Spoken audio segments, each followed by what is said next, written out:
What's up, Aquamaniacs? Today I want to talk about keeping a softwater aquarium. More specifically, keeping softwater plants. Before I dive into that, I want to talk about GH and KH. GH is a measurement of calcium and magnesium. Calcium and magnesium are really important for healthy plant growth.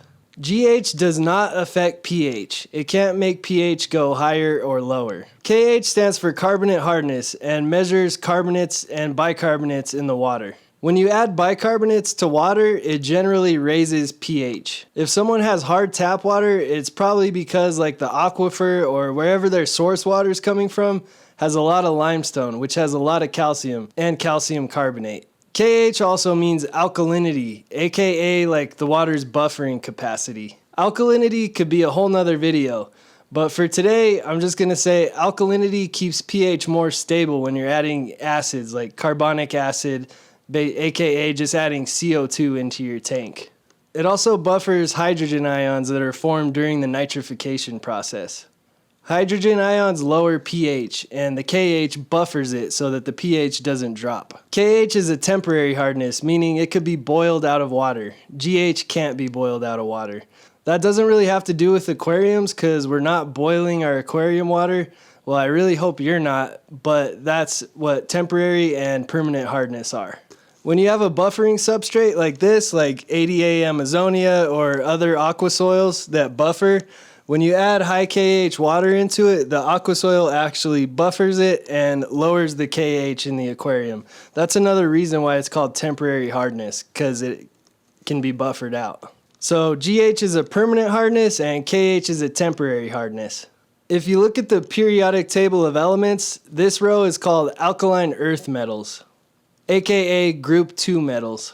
The only thing that's going to affect GH is this row of group 2 metals, and the only two metallic salts we use in this are calcium and magnesium. It should also be noted that these metals are called alkaline earth metals, although they don't really make the water more alkaline. KH is also alkalinity. These are alkaline earth metals, but they don't raise alkalinity. That kind of confused me, but that's what it is. I bring this up because when I was learning about GH, I looked at my remineralizer. I'm using reverse osmosis water and I'm remineralizing it. So I looked at the ingredients of my remineralizer and I saw that it was calcium sulfate and magnesium sulfate. So instantly I thought, oh, sulfates raise GH. But I was wrong. It was the calcium and the magnesium, because these are the only things in your aquarium that are going to raise GH. Now, if it was calcium and magnesium carbonate, which are also used in some fertilizers, when you're doing dry ferts, it's an option to buy that. That's going to raise GH and KH because it has calcium and a carbonate. KH is carbonates. So anything with carbonate on the end is going to raise your KH. So when I thought sulfates raise GH, I was like, oh, if I add potassium sulfate as my potassium for my plants, it's going to raise my GH, but I was wrong. So that's just something I learned recently that I wanted to share. Materials that can raise GH without raising KH are minerals that contain calcium and magnesium, but do not contain carbonates, such as magnesium sulfate, calcium sulfate. Both raise GH without raising KH. Minerals that can raise KH without raising GH are minerals that contain carbonates but do not contain calcium and magnesium, such as potassium carbonate, sodium bicarbonate. Both raise KH but leave GH unaffected. Minerals that can raise both GH and KH are calcium carbonate and magnesium carbonate. So with the softwater planted tank, you can say you have a softwater tank, but you can have a high GH. Softwater plants are more intolerant to KH than GH. I know some people with 25 degrees of hardness GH and 0 KH, and they do softwater plants, and their tanks look immaculate. When we're talking about growing softwater plants, we're actually talking about low KH. GH doesn't really matter. Now, GH could matter for your fish. You wouldn't want 25 degrees of GH, calcium and magnesium, in, like, say, a discus tank because that's too much for that fish. But in this particular person's tank, they were only growing plants. And you could probably get away with some fish like mollies in that. So why keep a soft water aquarium? If you want to just grow plants better, plants generally grow better in soft water.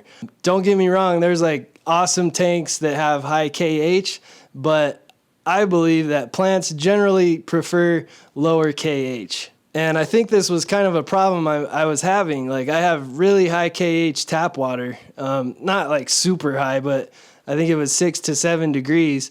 I can't grow any soft water plants with that. So I'm really excited to try some soft water plants now that I have reverse osmosis water and I'm remineralizing it. Generally speaking, most plants have an easier time in softer, lower KH water. If you have a GH of 5 and a KH of 1, you have suitable water to grow 99% of commercially available aquatic plant species with ease. Also, a lower pH keeps bacteria away. With regards to growing plants, if you have between 0 to 2 kH, you can grow those really finicky soft water plants like Eriocalons. If you have 2 to 6 kH, you can grow 97% of soft water plants.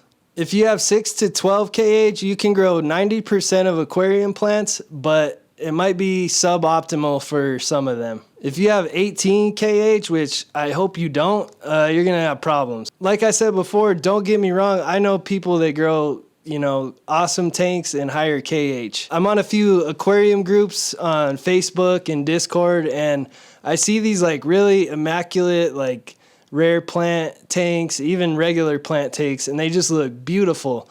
And I always ask them their water parameters, and most of them are saying 0 kH. I don't know if that's due to using RO water or where they live or the aqua soil like takes down their KH, but they just have low KH.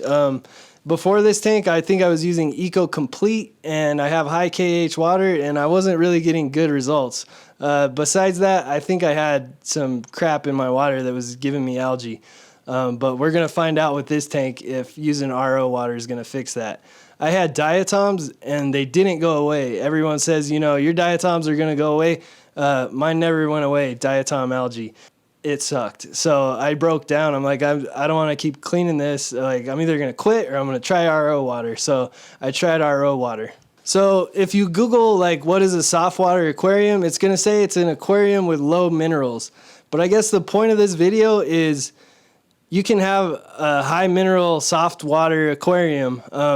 It's all generally what people call soft water. Like, you can have a bunch of 27 degrees of calcium and magnesium, and you can still grow soft water plants. Like, it's soft water aquarium. So you have a high mineral content, but you can still grow soft water plants. Hard water can be high in GH, low in KH, or vice versa. I think a lot of people have a different opinion about what soft water is or what hard water is. Like GH and KH, like some people could say if your GH and your KH is high, you have hard water, which is true. But say someone tests their GH and it's way up here and their KH is down here, but their GH is really high, they might say they have hard water. I might say they have soft water because they could grow soft water aquarium plants. I don't know if this is all like general knowledge, but I just discovered this and I find it really interesting. So the 2-hour Aquarius has a really good article on this on his website. I got some of my information from there, some from friends, just a lot of research. So if you have 0 to 2 DKH, you have very soft water, suitable for species such as Tanina, Syngithanus, blood vomit, and Ammonia. If you have 3 DKH, 3 degrees of carbonate hardness, you can grow most soft water plants, but you're at that borderline where if you go higher, your soft water plants are probably going to struggle. 4 to 7 carbonate hardness, medium hard water species such as Downoy do better in this range than in soft water. Soft water species such as Rotella macaranda can still do well situationally. So, yes, there are plants that prefer harder water too. Pogostemon helferi, for example. So for plants, KH matters more. I'm going to keep this tank 0 KH and maybe about 5 to 6 GH. And I'm going to get a magnesium tester and just kind of see what the plants are uptaking, because the plants also uptake calcium and magnesium. So I'm going to be doing water changes every week, remineralizing my water, so my plants should always have that calcium and magnesium that they need. So in a low pH tank, I'm not going to have any KH. I'm going to have a low pH. The nitrogen cycle doesn't really matter because ammonia in a lower pH, like 5 or 6, isn't even ammonia anymore. It's ammonium. It actually gains a hydrogen ion, and it's less toxic to fish. So when I started, seeing about a 0 KH fish tank and not adding any carbonate hardness, I was kind of freaked out about not having an aquarium cycle. Is my pH going to go up and down like crazy? The fact is, aquarium pH changes no matter what, even if you have high KH. During the day, I forget if it's higher or lower, but pH does fluctuate in an aquarium. And neon tetras, where the fish that I'm getting, in the wild, they have 0 KH water. So they're used to it. It's what they want. It's what they need. So honestly, you really don't have to worry about crazy pH swings unless you're, pouring acid in your tank or anything like that when you have a 0 KH tank. I know plenty of people that do it. All their fish do fine. They're healthy. They're breeding. I got a buddy who's platies are breeding in a 0 KH tank. I've also read a really interesting article that nitrifying bacteria, aka beneficial bacteria, can live in low pH water. It's actually a bacteria that is specific to that pH range, so it's kind of a different bacteria, but it is there. I've also heard that this bacteria nitrifies slower and there's not as much of it there, but there is articles that there actually is a nitrogen cycle too in the tank with low pH. So maybe that's another video later. While I'm waiting for my plants, I was just studying this stuff, thought I'd share it. I am getting some Eriocalon, some soft water plants, so I'm excited to see how this tank's gonna do. I think I got Rotala macaranda and a bunch of other ones, but that'll be coming up in some following videos. Anyway, I was going through YouTube looking on how to grow soft water plants, all about soft water aquariums, and I couldn't find any videos on it, so I thought I'd make one. So if you like this video, please hit that sub button. It helps me a lot. And until next time, peace.